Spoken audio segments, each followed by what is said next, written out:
Hello, everyone. Dave Menapace here, host of the Hassle-Free RE podcast, owner of Menapace Real Estate, and co-owner of Menapace Properties.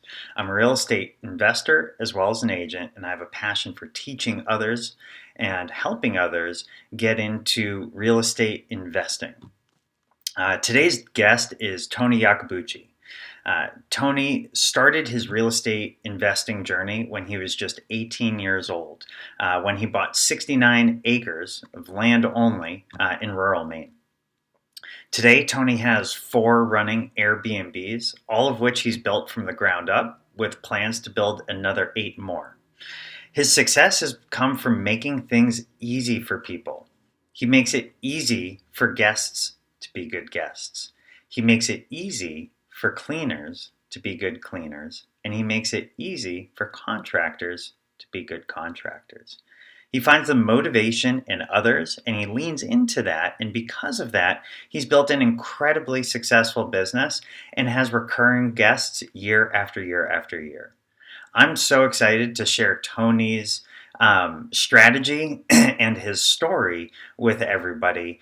And I hope that, or regardless of whether you're a new investor, an experienced investor, or an aspiring investor who just is thinking about getting into it, I think there's going to be a lot of nuggets that people can pull out of this story along from the beginning to the end of Tony's journey here. So without further ado, we're going to jump right in. I hope everyone enjoys it. I'd love to hear folks' feedback if they have any questions. And from there, let's take it away.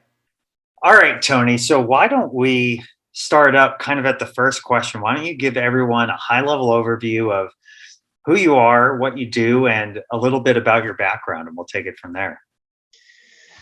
Well, right now I'm a owner of a Airbnb vacation rental business in Maine, but it's not where I started. I was the youngest of 8. I was one of the youngest of 8 siblings.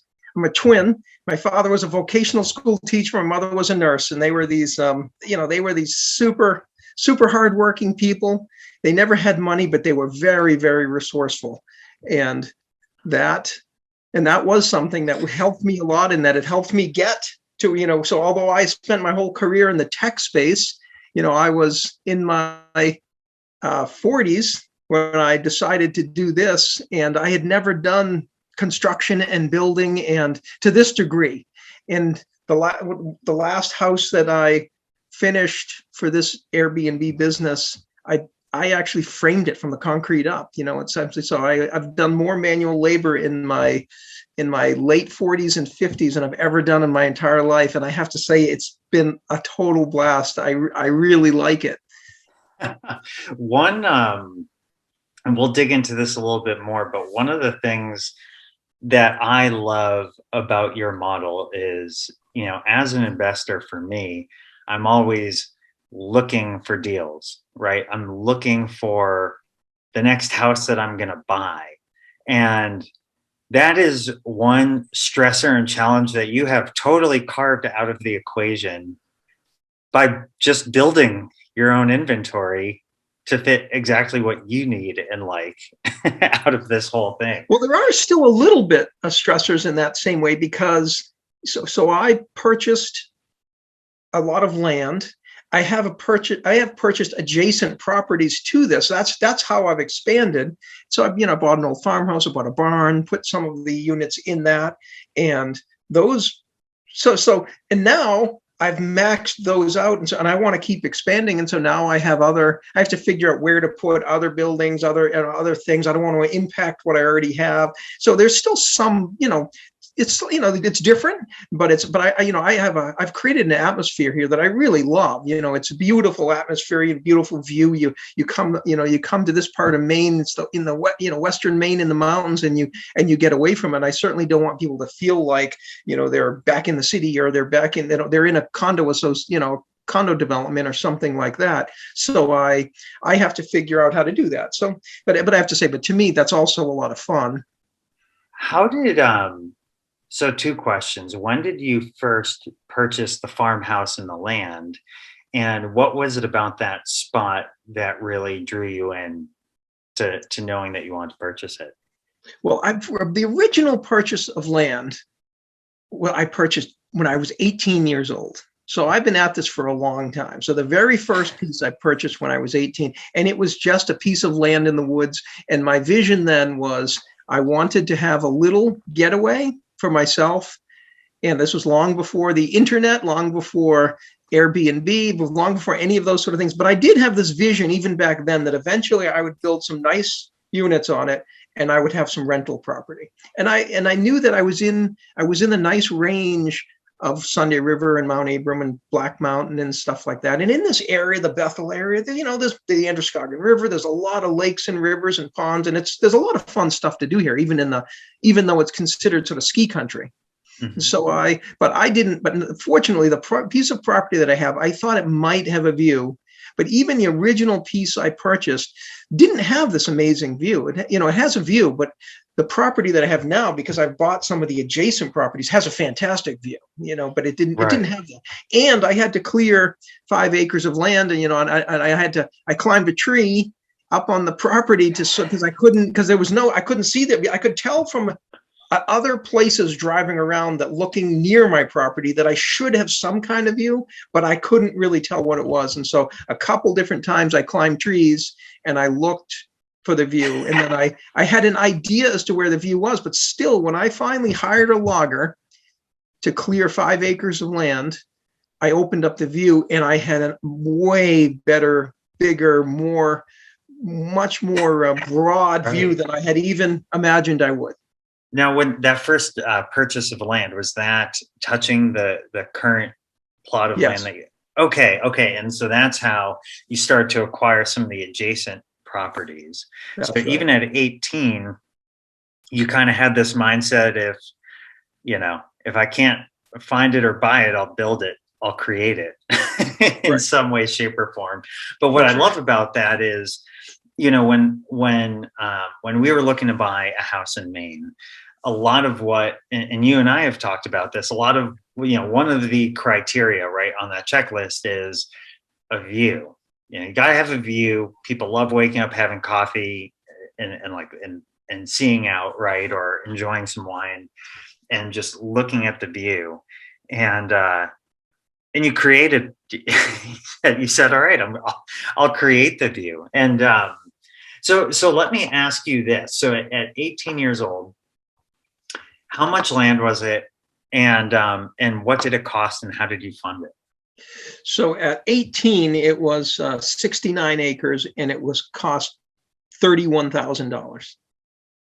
All right. And how does an 18-year-old figure out the financing behind it? Well, it's funny. I had been coming up to Sunday River skiing and I went to the Norway Savings Bank in downtown Bethel and I just went to talk to a loan officer. I didn't know what I was doing, to be honest, but I knew people went to banks to get loans and things like that. And so I walked up to a teller and said, I want to talk to someone about getting a loan. They sent me into one of the rooms with this older gentleman, and I told him what I was wanting to do, and he thought it was pretty cool that there was some kid was interested in doing this. And I was working. I went to Yep. school right out of high school. So like I said, I was Okay. one of the youngest of 8 kids. And so I went to college at night and I was a good student. I was a great student actually. And all my siblings went to college, but my father was a teacher, my mother was a nurse. They were so stressed about sending kids to college. And I remember I felt awful and when my twin brother wanted to go to college, I felt like, oh my God, I can't put my parents through it. And so I thought if I got a job, and Right. I've been here. So I got a job. I got a job at a great company called Apollo Computer, and they paid for a lot of my education. So I started to go to school for electrical engineering, but I started saving money. I started putting money away. And so when I went to that bank in Norway, I had almost 10 grand in the bank, and I was an 18-year-old kid. And so I was talking about buying a piece of property for $30,000, and I had 10 grand to put down. They were like, "Well, that's awesome," and so they were Right. willing. So they were willing to do it. That's amazing. It's really interesting when I have a few friends in college, some that lived on campus, and then they would, book at home on Friday to work the entire weekend, and then come back to school on Monday, or would be working nights. And a lot of those same people are in some way, shape, or form now involved in real estate and usually construction of real estate somehow, some way, both as investors and as their job. So that's really funny.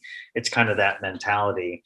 But it is funny. One of the things I found again as an investor is it's always wondering about how you can leverage, like what's your competitive advantage going to be, right? Whether it's just stubbornness to figure out how to finance something, or whether it's, and I want to go into them with you, a lot of different ways that you've worked to overcome certain challenges that you've had specifically within your business, whether it's like aesthetic and construction or it's operational. We'll talk about how long you used to take your cleaning ladies to clean a certain building. To it amazes me, and I love that, because I think real estate in general, it's sort of a creative person's game, right? Where it's not as black and white and mechanical as when you buy your primary residence. Real estate and investing can take a lot of different forms.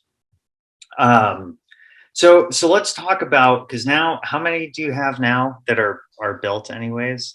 So there's 4. Yep. There's 3 that are completely done. 4th one that's about, be coming online very soon. And then I have, I'm submitting building plans for the carriage house, which will be 2, right, which will have 2 units in it. And so that's sort of the project that's starting this year. Love that. And so as the farmhouse was kind of the first that you converted or started using anyways as an Airbnb, maybe we can start there and then progress our way through the different units.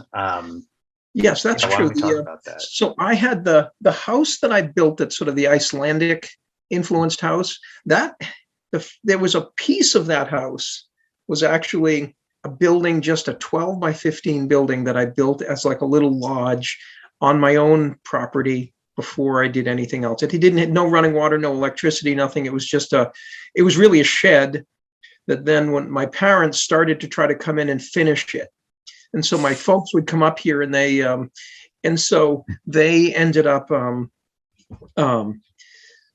of, and I wanted to have the shed to sort of keep stuff, to sort of keep working and do stuff. So I bought a really cool old van, a 1956 Metrobus, and I had as a camper. And so that's sort of so I was thinking that was where I'd stay. And then the shed was to have tools. My folks sort of came up and started converting the shed into a house.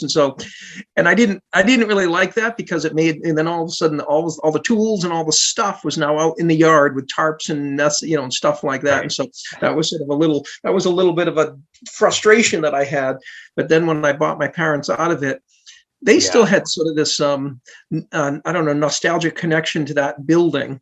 Mm-hmm. And so to save that building, I integrated it into the building. It was a disaster. I should have just, it was in bad shape. It was falling down. At the sill had a hole in the roof. It had termite infestation. It was like, that little building, I really should have just gotten rid of it. But to try to sort of make my parents happy, I restored it. I ripped the roof off of it, and I just put it onto the foundation. I moved it and put it on the foundation right next to the building, the Icelandic house. And it's a little piece of that. And I thought it was kind of cool for me to save this thing because it was falling down. But in the end, it's funny. My parents were annoyed. They wanted the old building. They just wanted that old building the way it was. And I kept telling them it's completely falling down. And I even, I told them after they were long not involved, and I had bought them, so when I originally bought the property, then they wanted to get involved. They were involved for about 10 or 12 years. And then I bought them out of it. But I told them, well, anytime you want, you can use that. Well, they never came up and used it, but they had this memory in their head that it was something that it wasn't. And so I thought I was saving it for them, but instead they so was that your first experience with construction? Like, is that where the construction? Yeah. Very cool. My father started out as an engineer before he went into teaching and vocational education. So he was always building and repairing and renovating. And they renovated this amazing. They built their first house and then renovated a 7,500 square foot Victorian house. And they did this amazing job. So as one of 8 siblings, I but I was one of the youngest. So I was never on the smart end of the tool, on the smart end of the tape measure. I was the kid, was picking the board up when it flew off the table saw. Or I was like having to hold the tape measure, the end on the, while they took the measure, stuff like that. But, I had to pick up the nails at the end of the day, stuff like that. It was like, so I was around it. And my parents being super resourceful, I did always see them trying new things. They had big gardens. They were fixing their cars. They'd be, they were like building these houses. So they weren't afraid to do some amazing stuff. I mean, they did a lot of stuff. And so I think that, so I was around it. It was very interesting though, when I decided to do it, it's like the different, it's like analogous to when you think as a kid, sitting in the passenger seat and things like that driving's not hard, and then you want to go and drive, but then getting behind the wheel is a completely different game. It's exactly the same. I couldn't believe how terrible I was when I first started. So in my 40s, to first be doing this stuff, to have to haul up, I was a white collar worker up until that time. I had been in tech startup, to carry a sheet of plywood around, be able to carry it over and put it down, or cut. I remember the first time I had to cut a sheet of plywood and try to cut a straight line down that sheet. It was terrible. I was horrendous, so it was like, and I didn't realize that like I was the one who had to, get the tables, get the sawhorse and set it up so they could put help carry the piece of plywood over. But I wasn't the guy doing the work. And so I made a lot of terrible mistakes, but I do love the fact that now at 55 years old, I have calluses on my hands, and I've had them, for like, since so like it took a few years, but it's like, and I've upgraded all my tools and stuff now. And, and it's like, I certainly, it's taken me years, and I have to say, the one thing is I do find it incredibly fun, and I didn't realize how much of there's an artistic part to this that I love, that I absolutely love. Like there's a creative part of like getting all of it to fit and work and feel right and stuff. And I love that. That's amazing. It allows you to design these homes in a way that fits what you're trying to achieve. Right? Like everything I've bought, it's either working around an existing footprint of some sort or changing what somebody else has done in some way, shape, or form. And it's challenging, right? Because not every house is designed to be designed for efficient living, right? And efficient cleaning and efficient operation all at the same time.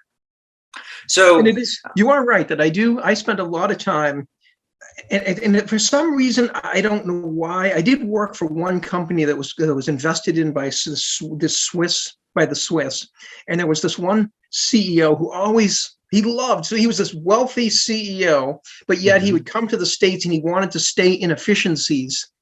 He'd come here and want to stay, and he'd want us to rent an efficiency apartment for him while he was here. So he wanted like this little super efficient apartment. He just loved that. So here was a wealthy guy, but he loved the feeling of like everything was in sight right around near him, stuff like that. He wasn't wasting any space. He really liked that. And so I always found that sort of interesting. And a couple of times I heard him talk about that, and it did sort of click. I did sort of find that really interesting. And so when I was building these, I often thought, I like that stuff too.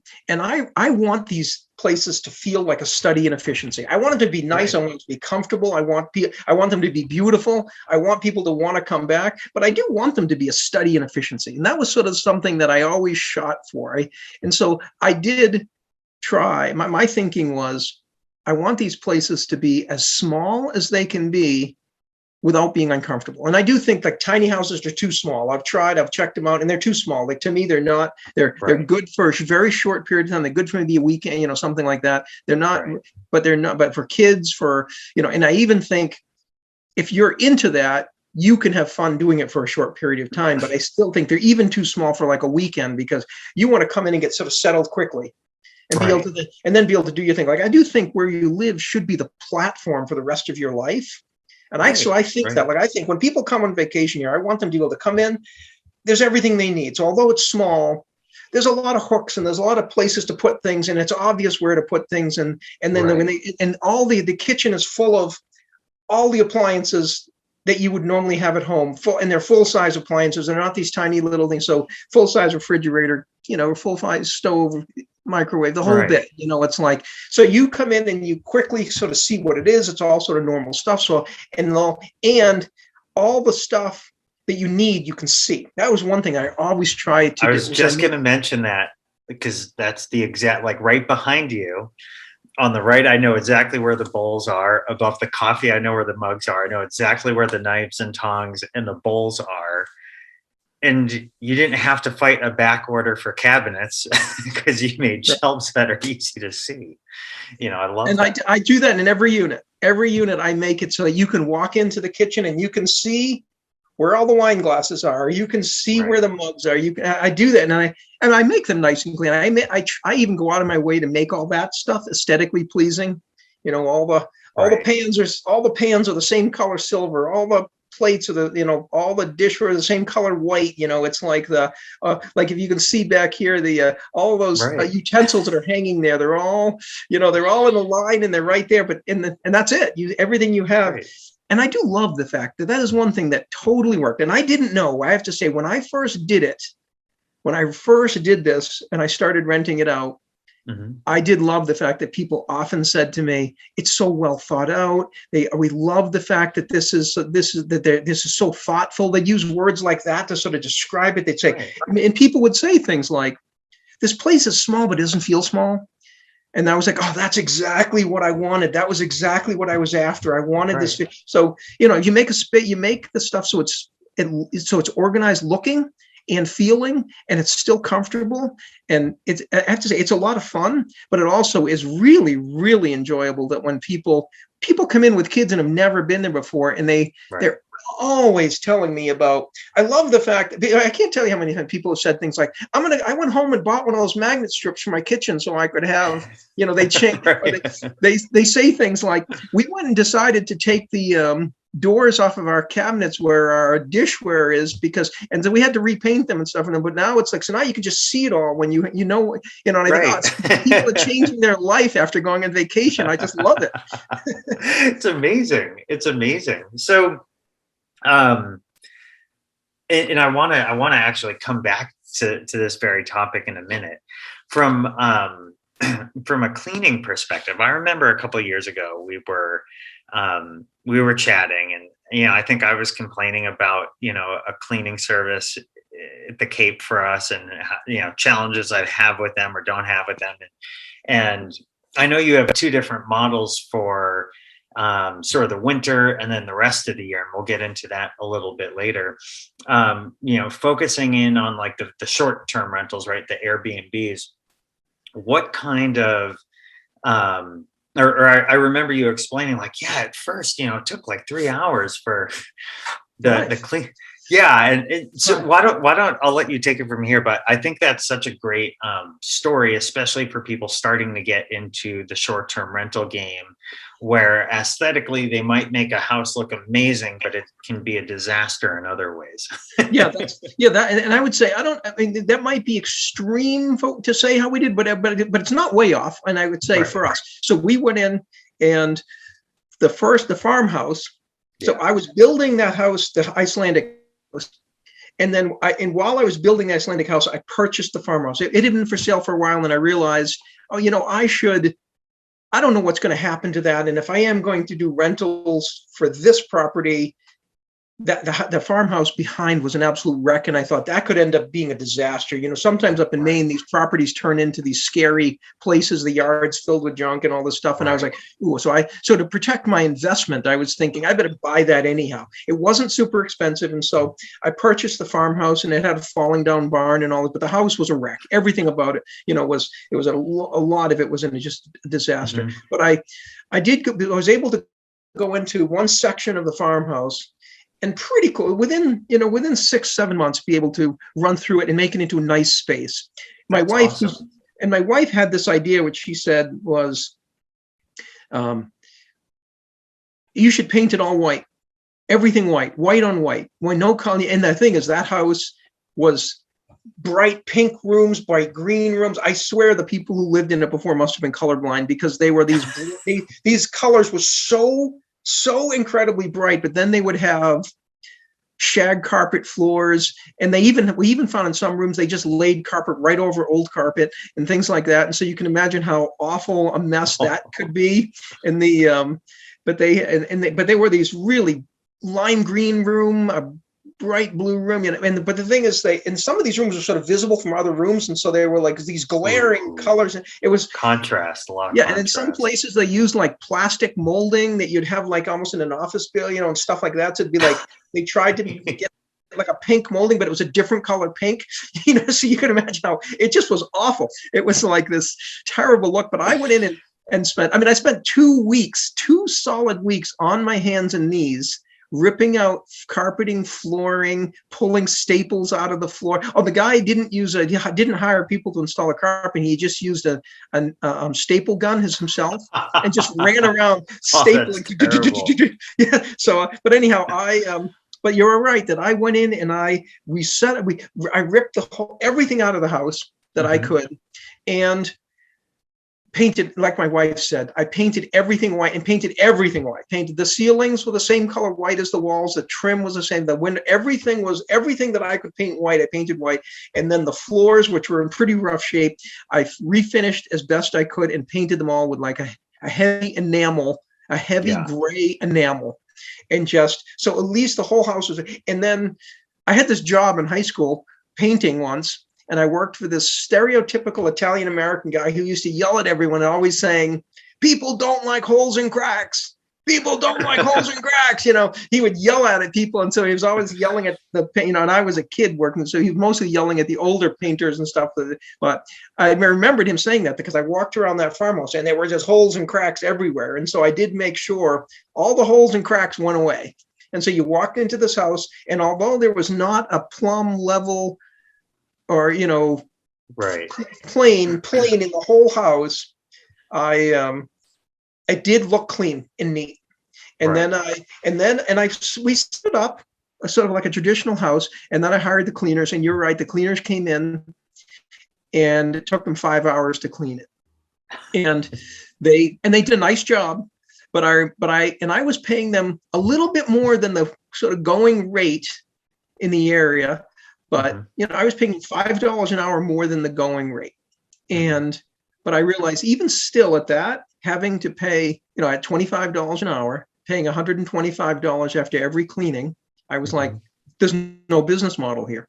This doesn't work at all. There's no business model. I was like, and I said, because I don't have any debt, I could make it look like it worked, but really it doesn't, because you realize if you had, if you had any sort of mortgage or anything like that, if you were, the taxes happen to be really low where I am, but if you had any of those other things, so I realized it was, so I went to the cleaning woman, and she was great.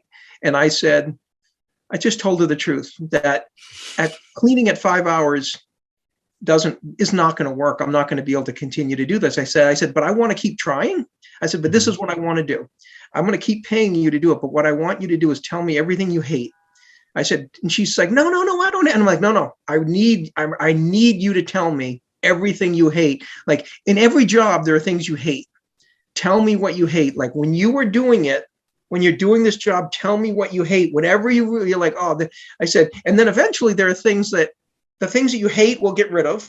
And then there are going to be things that you dislike. And then I want you to just tell me the things you dislike. And then tell me and I said, and we're going to sort of go down that scale of like, eventually it won't be hate and dislike and annoying. And then it'll just be, then it'll be like, maybe we could make something a little better. But we did that. So for a year, she'd come here and I would try to get here. I'd try to be around when she was cleaning, and I would ask her. And I got to be friends with a woman.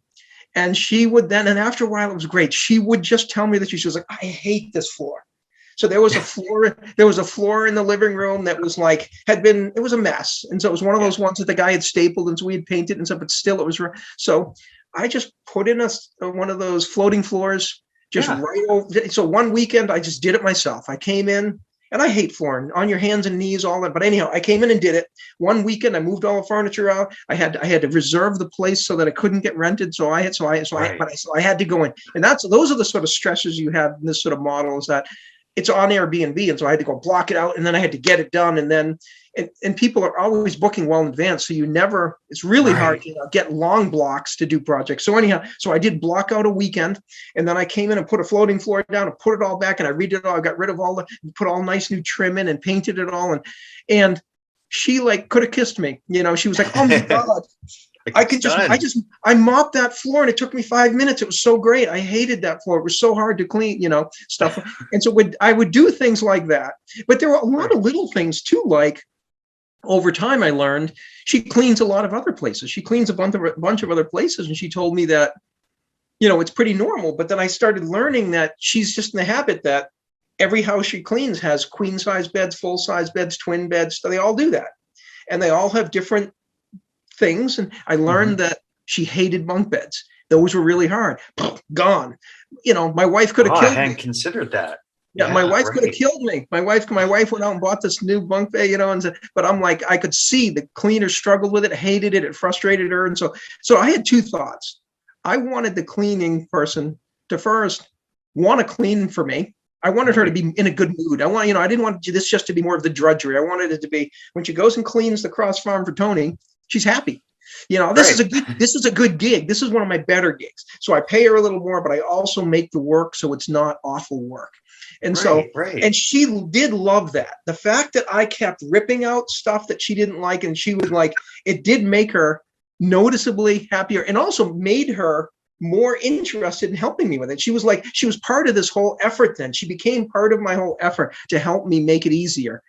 She became this awesome, it was actually really cool because she'd give me these insights that I never would have had otherwise. Right. That's why I ended up learning this thing about the beds and the size. And so I realized that she was spending a lot of time just keeping track of fitted sheets, the flat sheets, queen size. There was one king, there was queen, there was a couple queen, one full, some twin beds. And so I started I got rid of the king bed, I got rid of the full size bed. So I figured queens everywhere. Most hotels, almost everywhere, just have queen beds. And so I just said, it's going to be like, so I got only white sheets, just got rid of any colored sheets or anything like that. So it's like and she did say that it's like awesome that, and I even started getting rid of the twin beds. So I figure even in the kids' rooms, kids aren't going to complain if they have a bigger bed to sleep in. No one's going to complain about that. So the room might feel a little smaller because it has two queens instead of two twins in it, but the kids actually even like that better. And so kids think it's cool that they get to sleep in an adult bed, and stuff like that. So that was one thing that made a big difference. So in the long story short of that was that after a little while, we got it. So it started out being that it took 5 hours to clean. And then in the end, we got it down to where it was under 2 hours. And then what would happen is that once every, if someone stayed for a long, say every once in a while, someone books it for 2 weeks or something like that, I'll tell the cleaning woman, I said, do it a little extra stuff. Or a lot of times she says she could get the cleaning done in an hour and a half. And I would say, no, take that, I'm just going to pay you for 2 hours, and then just like do a little, clean some of the drawers in the kitchen, or clean, do something. Windowsills is a big one. Yeah, exactly. Do some of that dusting stuff that's a little hard to reach or something like that. But don't do the whole house. Just do one little area, and then the next time do another little area. And so then you're and so it was great that we had this list where she would sort of work down this list of saying, all right, these are sort of the extra things I'm going to do. And so it was 2 hours a day, but I've had, lots of people say how the place is so, they comment on the cleanliness of it. And it's really great that but I did get rid of a lot of furniture. I took a lot of things off the wall. I made it so that there was less to dust, less to clean, but also it's really, I didn't realize this. A lot of people would say things like, it's incredibly calming to go into a place and have it just feel almost austere. Like it come in and it's very clean looking and there's not a lot of stuff around, and they feel like, they said it's like I had some people say things like, I feel like it's this beautiful old shaker. I'm staying in some beautiful old shaker house or things like that, or, that kind of stuff. But people always, no one has ever said to me, you need more stuff, you need more decorations, no one's ever felt any, when I've gotten to know the guests and ask them, they're like, oh no, it's awesome. I love it. It's just calming. You just sit there and you just feel like you just feel restful. Like you don't even notice, if you don't notice the environment around you, you just feel peaceful. That's like the best thing you can have. What is like, oh man, I got to unpack this for a little bit. Cause that like this, you just touched on two of my favorite things instead of just one of my favorite things, which is awesome. So the first favorite thing is, especially because a lot of people right now are doing what I call like the vacation hack. The vacation hack is you buy a vacation house like we did in the Cape. You get your 1 or 2 weeks of free vacation, and to pay for that, you're essentially doing Airbnb all around it, at least in the summer in the Cape. Right. And Yep. And so a lot of people are seeing Airbnb as a neat vehicle, not only to get into investing, but to have a free vacation. And so the first thing that people wonder about Airbnb is how to like manage cleaning people, cleaning, company services and what have you. And, every podcast you listen to, every article you read, will always say, oh, hire a rock star cleaning person, right? Hire an amazing cleaning person that's going to sort of be like a property manager, and, they're never going to complain. They're always going to show up. They're like, and so I think a lot of investors and owners sort of think that like their relationship with their cleaning person is this transactional thing of, I pay you, you do an amazing job and then some, and then you go on your way and don't talk to me unless I talk to you.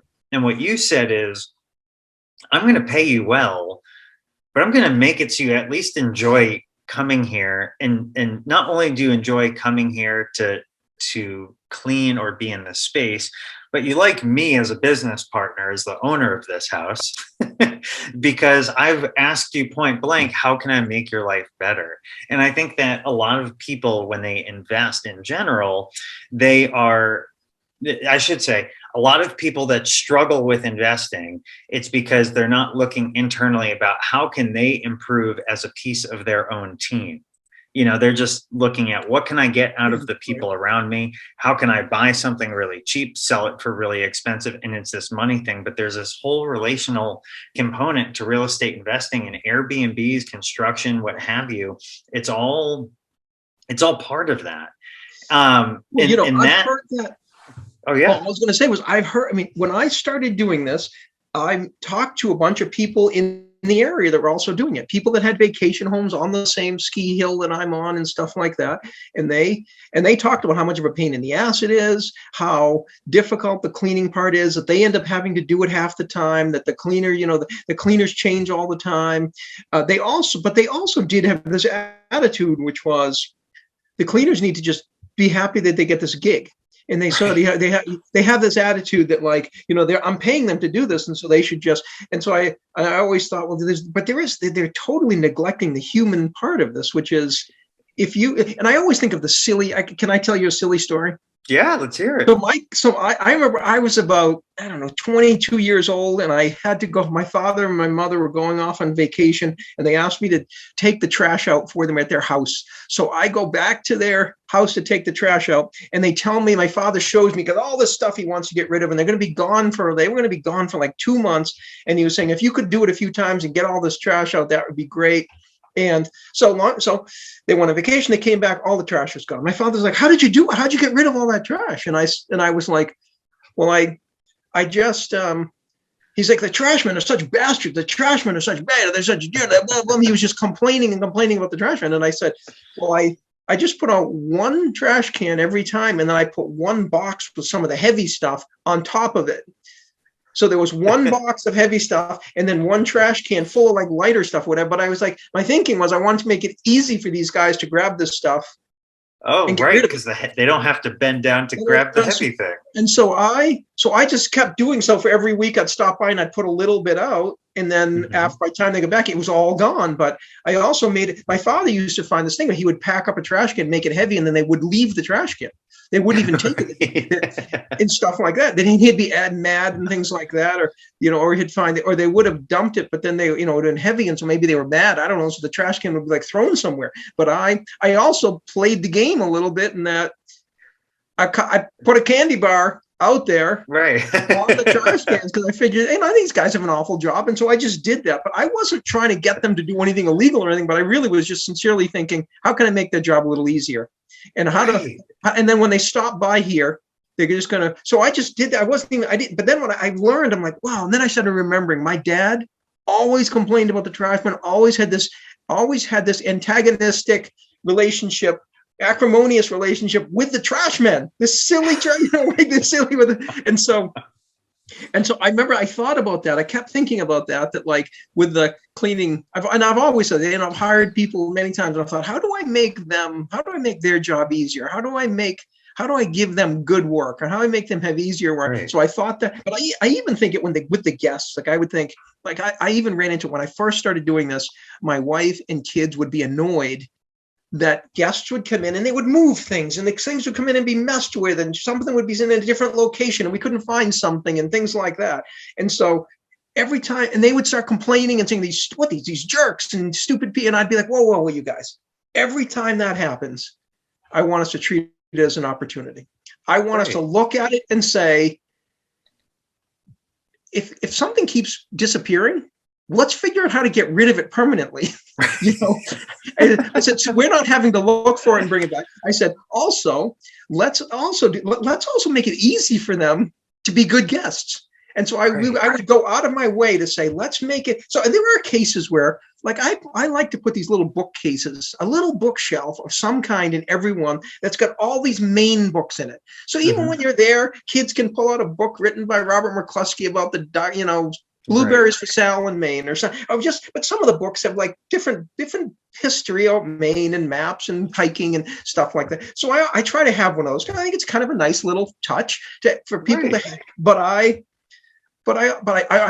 buy books that aren't super expensive, because I figure if somebody by mistake takes one, I'm not going to be that angry that they stole a book. Because it might happen. Eventually, it's going to happen that one of these books is going to walk or something. But that little bookshelf, I screw it right to the wall. Right. So it's one little place where I have it. I talk to the cleaners to make sure it's not going to be, and I find a place in each unit and I screw it right to the wall, and I have a light on it. There's the books there and everything, but I put a little label on it that just says Books of Maine. And so it's this cute little place. It says Books of Maine on it. The guests always put the books back.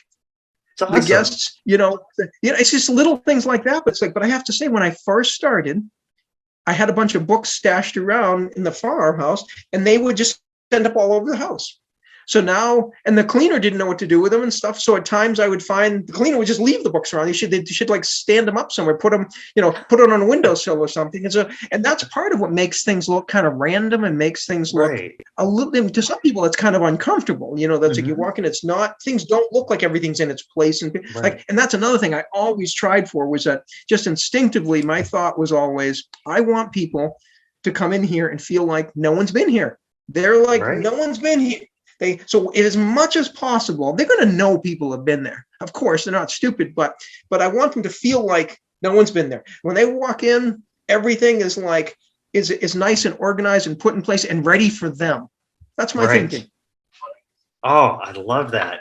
In addition, I guess two more examples of this, because this is such an important topic of Airbnb, or like, I'm managing construction from 1,000 miles away. We'll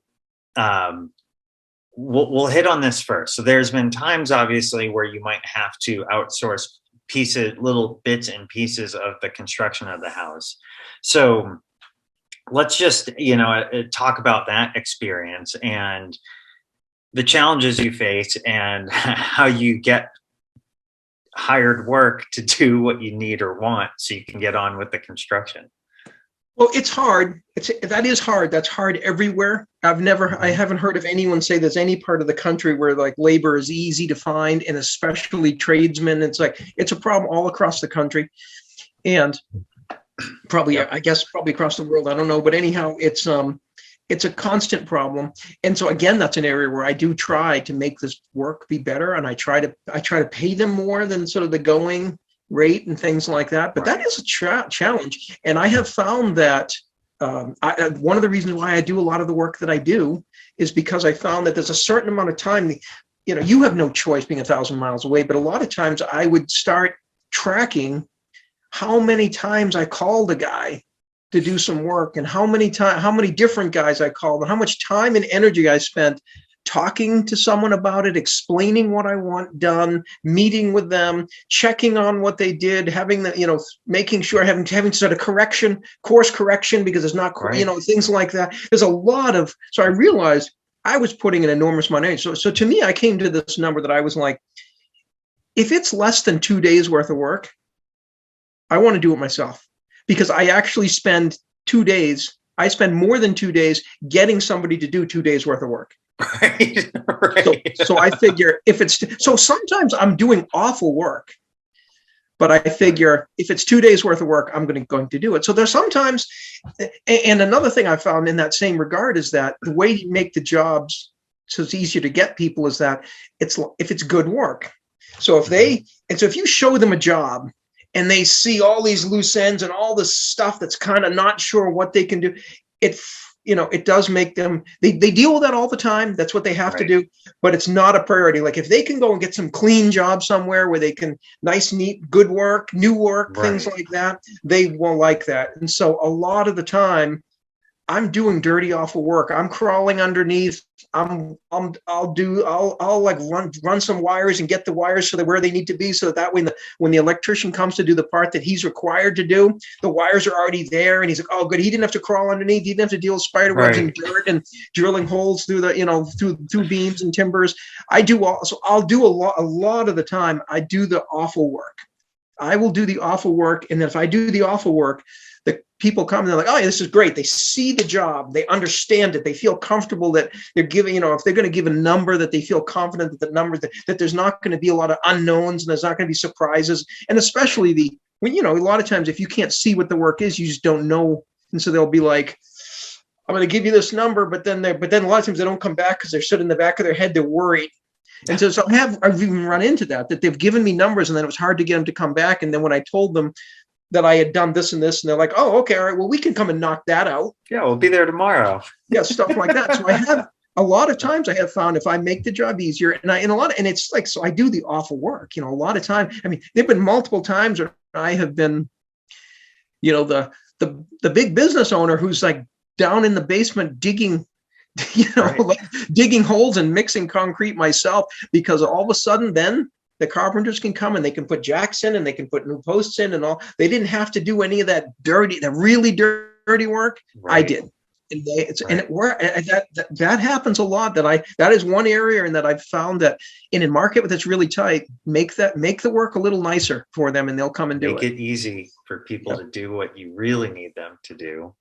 What about another story that I love, and I've thought about it a lot, and I'll get to what the story is in a second, but I've thought about it a lot, is um, I think you were describing a time when you turned to your guests and asked, what would like make your stay more enjoyable, or do you have any thoughts for me as an owner? And they kind of had some suggestions of like hooks or placements of things. Do you remember that?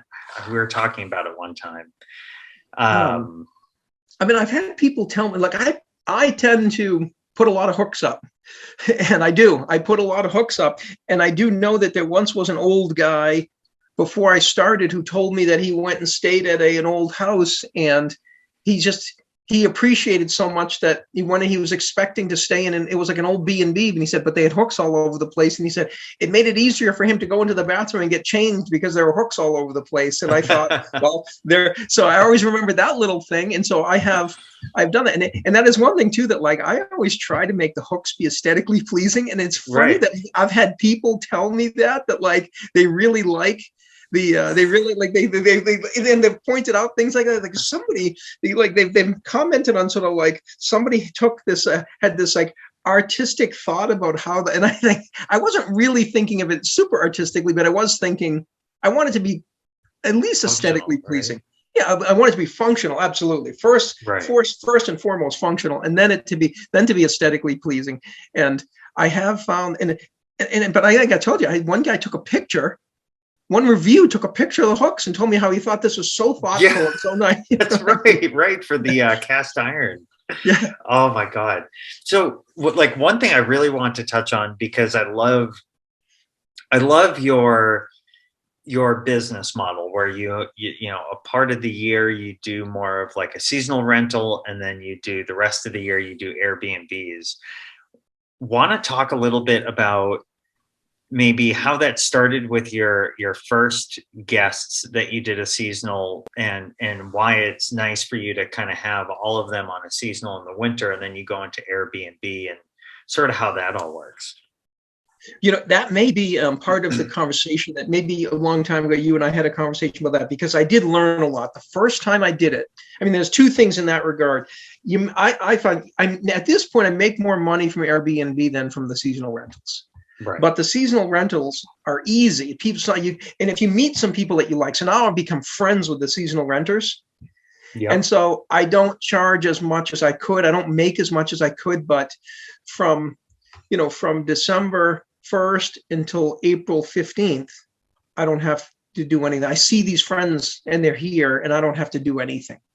It's Right. very, and my thinking was eventually I want to do this in some other parts of the country or some other place. I may do it in Quebec or in Colorado Hmm. or the places. I'd love to do this somewhere else. And so my thinking is building in, like, so I could have, so December through April, I can go somewhere else potentially, because it's Right. so minimal involvement. I could go and do this in another place. And so I do like that model. I could even do it other times of the year when I am doing the Airbnb and thing. But I have, when I started doing the Airbnb thing, I did get a lot of calls and a lot of questions and a lot of people. And so that did make me, again, part of me organizing things and structuring things. So I get very few calls now. It's very Right. rare that I get calls. But the questions, and it's not, it's extremely rare that I actually get a phone call. Right. But I did get one this year. Like this year, like in the fall, I actually got one. I hadn't got one in a long time. I got a call, and it turns out, a couple showed up with their grandchild, and the grandchild was climbing around the house and turned off the heat. The red emergency switch, shut it off, and so they called me up, being like, "Your heat's out," thinking that there was a, Right. crisis. And I have to say, it did get my heart rate going a little bit, and I started trying to troubleshoot remotely because I was, hours Right. away, and then I called up this great plumber, and I have not. And the one thing that I have done is I have these really good relationships now with the cleaners, with the plumber, with the electrician, I'm friends with them all now. I have these great relationships, but I've gone through a lot of work to build those relationships, because that Right. is another thing that I learned up here when I started. That's very hard. The people that were doing it, who decided not to do it anymore, were just like, now they're in this panic. Now something's, now they have to have a plumber at home, but they have to have a plumber up in Maine. They got to have a plumber here or something like that. They got to get someone set. And so they found that it was very stressful and frustrating. And so, but in that case, I called my plumber, the heating guy, and I said, "What do you think?" And I said, "Do we have to have an emergency call?" And he's like, "What did you do so far?" And I told him. And then he said, "They turned the switch off." And I was like, I was wondering that, but that seemed too obvious. And so he said, "Call back and just ask them if they turn if somebody." So sure enough, I called back, and they're like, "Oh, gee, sorry." Because they were like, "Yeah, because the heat was on when we got here, and then it stopped." Right. And they were like, "Yeah, their granddaughter turned the red switch off, climbed up on a chair, and flicked off the red switch." You know what we have found, and we heard this in a podcast once, and we've started applying it, is because obviously, like, managing these Airbnbs, the goal is to make it as passive as humanly possible, right? Like, how do I make this as hands off? And and I actually just told a prospective guest this today. When somebody reaches out, or let me take a step back. With our listing, we know full well someone's not going to read the entire listing when they want to book. They're going to look at the photos. If it's in their price range, they might read the part that they can see, and then they're going to book. But everything that a guest could want to know about It's essentially a living FAQ, right? And when somebody starts asking us like a boatload of questions before booking, like my max is usually 2 questions. If they ask more than 2 questions, I usually turn around and say, I don't think that we're going to be a good fit for you. We suggest that you try booking with somebody else. And of course, we do not turn instant booking on. And the reason we do that is we have found that the people that ask a million questions before they book and then book will be the nicest people as can be, but you are going to get a call almost daily. And we have 1 week rentals in the summer. You're going to get a call almost daily about things that are blatantly obvious. And then and no matter how responsive you are, they're still going to leave not the best review that you might have been expecting, even though you've done everything right. And so now there's enough demand in the places that we have an Airbnb that we just tell someone from the front, right up front, hey, we're not going to be a good situation for you. Thanks, but this isn't going to work out. And I just had it today. A lady was trying to figure out how to do VRBO and into a bunch of different payments, and her credit card got declined, and she's messaging me for 3 days. And I finally said to her today, look, we're not the right house for you. And the reason I did that was if there's financial challenges or issues or questions about breaking up the payment now, she's going to not think anything about trying to cancel like 3 weeks before.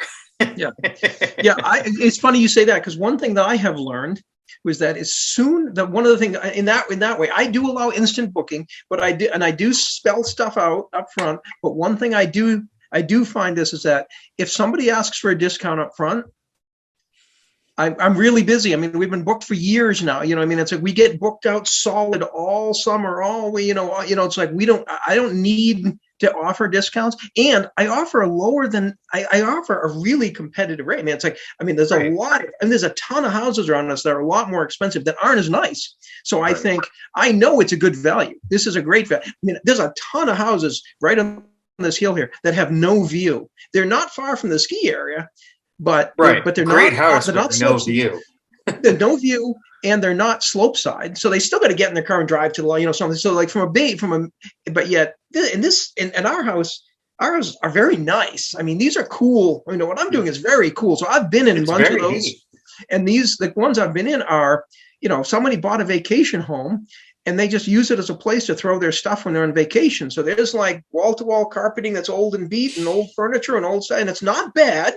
But it's kind of not. But it's not like some place that you feel like, this is a cool place. You just feel like it's it is just happens to be a place that's close, and yet those people have told me about how those people complain about the market, dealing with the people and stuff like that. So I did learn from them, but I did find that the people that ask for a discount, a couple of times I did it. A couple times I give people a little bit of a discount, and they were always a pain. Every single one of them was a pain in the ass every time. So I was like, every single time. So I was like, so now I just say, no, we don't offer discounts. It's actually this house is actually a really nice house with a nice view. That's actually it's less expensive than a lot of the houses in the area that don't have. I know this is a good value. So if you're not interested, that's fine. And then you can find something else. But I don't need. So I just tell the truth. But I also found that, just like you said, I did have a couple people that were a pain in, they were a pain the whole time they stayed. They were asking questions and stuff like that. And then I found that it's actually been much more enjoyable to not have to deal with that. So like I said, I did learn early on. I did learn a bunch of things. Like I said, things in the house that, like from the cleaner, like I told you, and even from guests, if people kept moving things around, and I did say I thought it was funny, I said to my wife and kids a couple of times that if something gets moved twice, it's staying there. So like if a guest moves it if it gets moved to the same place twice, it probably belongs there. And so then we change what we do. I love that. Oh my God. I love that. And like kind of going back to a little bit more of like the clean, sleek, aesthetic, functional, livable, I do think that a lot of people that buy Airbnbs a house to short-term rental is really what I should say. They overthink it, right? It's almost like start with a blank slate. And if something doesn't need to be somewhere, you can have some wall decor and some stuff. But like if something doesn't need to be somewhere, like don't waste your money on it. Wait till a guest asks you for something before you go buy more stuff and go and crowd the space. Because of just that, right? Like people move stuff. People, we haven't had too many people ever take anything. We do find a lot of people leaving like paper bags or plastic silverware, and the cleaning ladies don't always find it. And it sort of tells me, okay, I either got to put like a little sign there or make it easier for somebody to put something in the trash. you Yeah. know? So what's like, kind of moving into sort of the later phase of this, right? What's your goal in Maine? And then if you could, have this business anywhere that you wanted to be 10 years from now, both from number of houses, amount of money you owe or don't owe, and how you're managing it, what would that all look like? Well, I'm doing it all without any debt. So I did, I had a tech company, tech consulting company that I started and sold. I did that for a bunch of years. And then when I sold that, I paid off all my debt in the world, mortgages and everything. And I've been living that way for a long time. And I like that. I do love that. And so I know that I could grow this business faster if I took on more debt, but I like that. I do love that. I love the fact that I get to stop and do things the way I want to do them. And I've been finding that people like what I do. And so I've found that's been very nice. That's been really fun that like I haven't built a lot of things and then had a lot of oh shit moments where, you're like, oh my God, people, I haven't had that at all. And people have been liking what I do. And so I'm going, I feel like, I'm going to keep doing it. It's like, I'm doing something I like. And, people often say that if you do what you like, you'll do a good job and so on. And I do think that that's working for me, that I love it. I mean, and then don't get me wrong. A lot of the work is awful.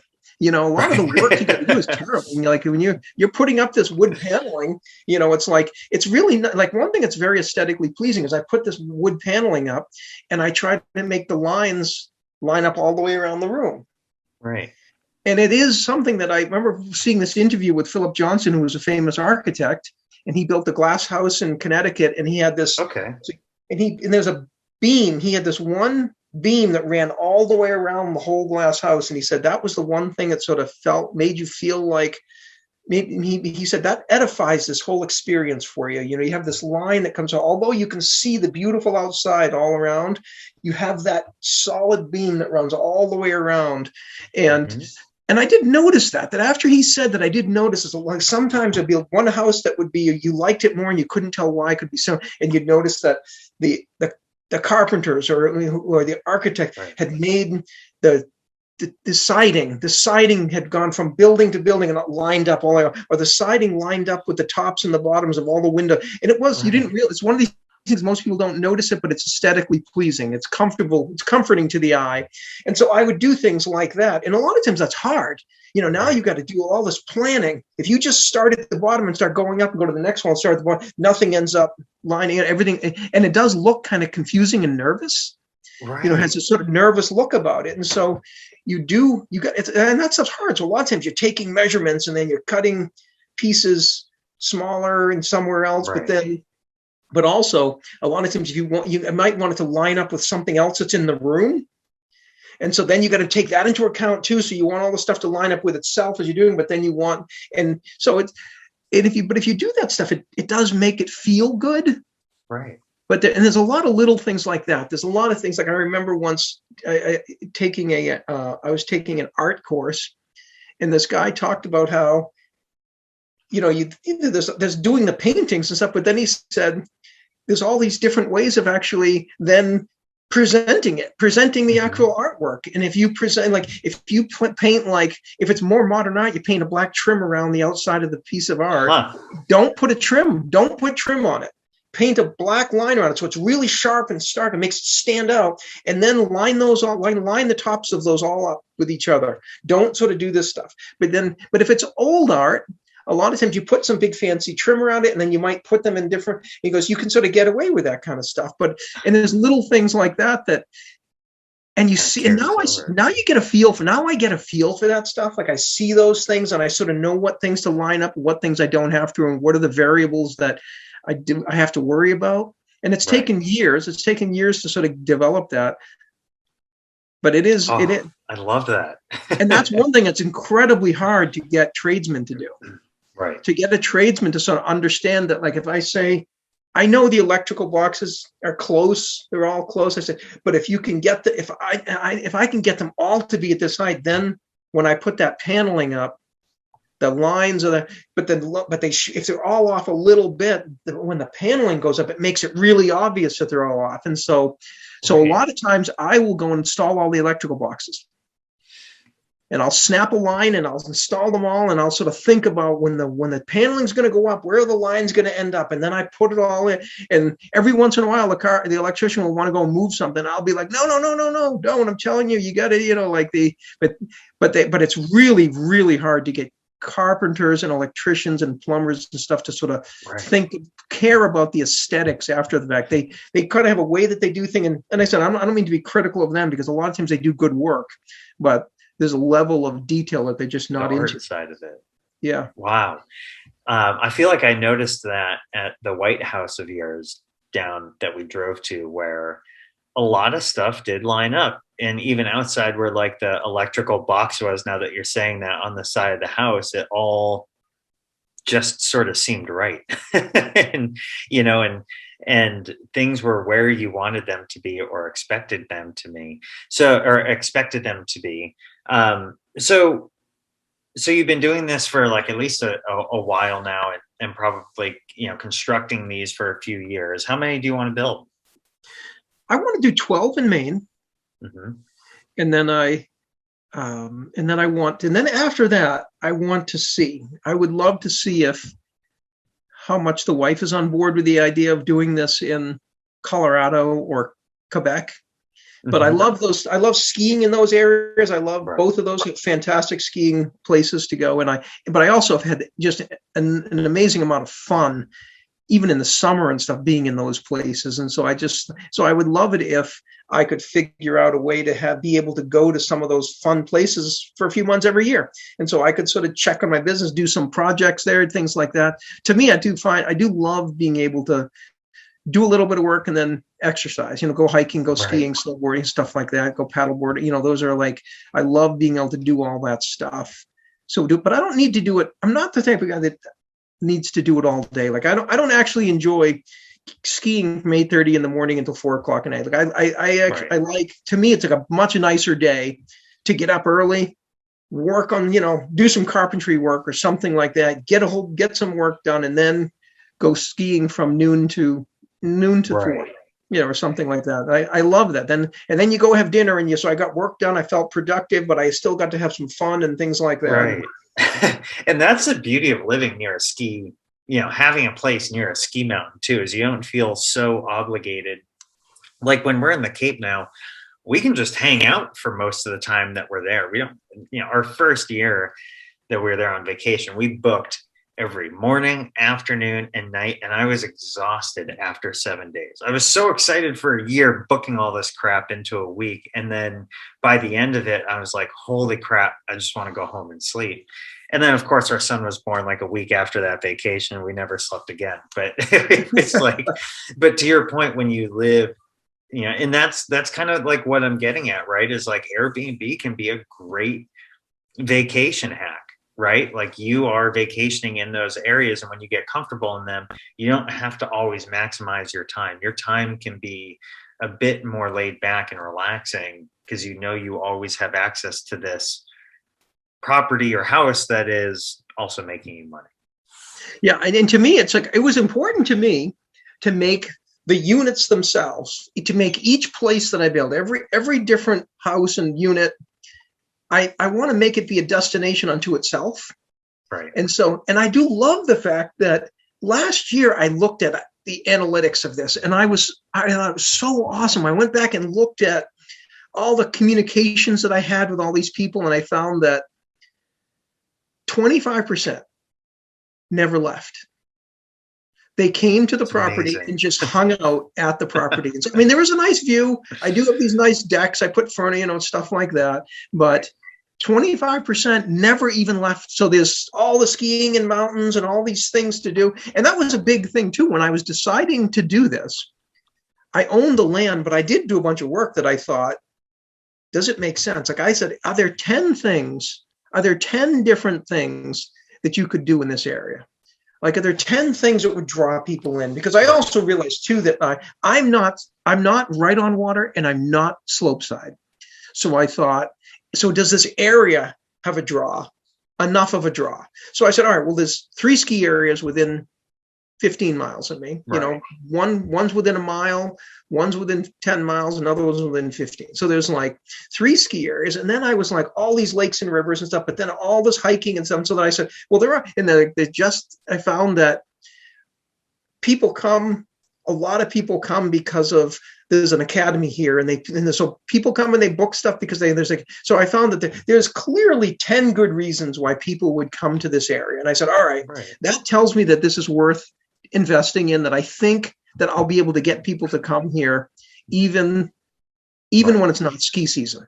And I knew I could get it during ski season because I know it's busy, but I did think, but I said, but one thing I want is, can I make my own places be a destination unto itself? Like, could people come? And it's a big number now. It's a big number. Just come here and they hang out. They don't do it. And they often say things like, yeah, we were going to do this. It was so nice. The view was great. The fire pit, and we sat around the fire pit. It was just like, we just had such a nice time that we didn't even leave. I love that. Oh, that's the goal, right? I always say, especially with this vacation hack, like for me, one of the most fulfilling things is just like giving like a great vacation to awesome people, right? And I mean, now I'm sure you've had this too. We've had, I don't know, there's probably, I would say, 8 or 9 guests that have come now 3 and 4 years in a row. And then we have guests that used to vacation at our house like 15 years ago that found it on Airbnb, and they're back, and it's cool hearing the differences and the things they enjoy. And I mean, it's they rented from the previous owners. 2 owners ago, some of them even. Really? That's interesting. Yeah, and so it's cool. I should tell you this, Dave. But when I decided to do this as a business, and like I said, I wasn't sure. I always thought it might be interesting getting into the hospitality type business, but I didn't know if I'd be good at it at all. I had no idea. So I did feel like, especially when I was building the Icelandic house, I thought that that's the house we call the Lookout. I mean, and it's not Icelandic. It has it's similar to some of the houses my wife and I saw on our honeymoon in Iceland, and that's what it is. But It's not exactly like that. But anyhow, it has some cool influences there. But I did build that the way I wanted the house to be, and I did think, if it doesn't work, I'm going to have a house that I love. And so I did, in the back of my head, I always thought, that may end up being where this goes, that I just have a vacation home that I think is cool, but it might not be something that is popular to other people, and they may not think it's as cool as I think it is. But I said, I'm going to build what I think is cool. And, we haven't even been able to stay in it for over 2 years because it's been so busy. But what I wanted to tell you was that before I did it, I did say to my wife once, we went to this ice cream stand, and my wife, she's an ice cream connoisseur. She always wants to try all the different stuff, and she finds some really cool flavors at different stands around. And I was standing there and I thought, it is kind of interesting. I was saying to her once, imagine having a business like this where everybody who's buying your product is happy. And I said, that's kind of nice. It's kind of cool. And then we went out, go and cut your own Christmas tree. And I was like, oh, here's another industry where everyone's in a good mood when they're, and I said, could I start a business that just makes people happy? Like, how could I do that? It's like, so I did think that so some of this was lifestyle that I thought, I'm going to try to create a place where people want to come back. And so, and getting the repeat guests has been huge to me. That was something that was when I started getting people booking the same week every year and stuff like that, that made such a difference to me that I was like, I totally felt like, even though this business still needs to grow to really be a viable business. I felt like this model works. So now I just got to replicate Right. this model. I felt really good about it. It made me, and I said, and then I'll become friendly with a lot of people. Now people are like, I meet some of the, some people will come up here and they will, like some of the people have stayed a few times and then they decided they wanted to buy their own Right. thing. And so now I'm friends with them. So I'll go out with them and things like that and stuff. So they bought their That's own awesome. thing, but they stayed here. But they still recommend us. And we've had things like their family has come up and have said things like, I just don't want our in-laws to stay with us. So they're like, so they recommend their in-laws to go. So they've come back. They have come back and visited their in-laws here and stuff like, so it's like their thing. But, and I've had repeat in-laws, people are, so I have had so many repeat people that has been incredibly gratifying. That is one of those things Yeah. that makes me feel really, it makes me enjoy it so much more. And like I said, I haven't had, the first year I did it, I had a lot of questions.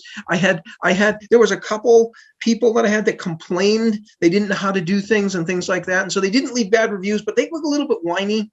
And I haven't had that. I haven't had that in years, but I did put a lot of energy into the things I told you about, where I was saying removing stuff, simplifying stuff, making it so it's easy for them to do what I was hoping they would do and things like that. And so it has gotten incredibly, it's become a lot easier since I've put that energy in.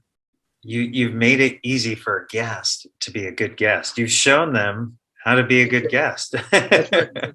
That's exactly right. Oh, well, that is awesome. I know we're coming up to the end of our time here, or at least for the recording piece of this.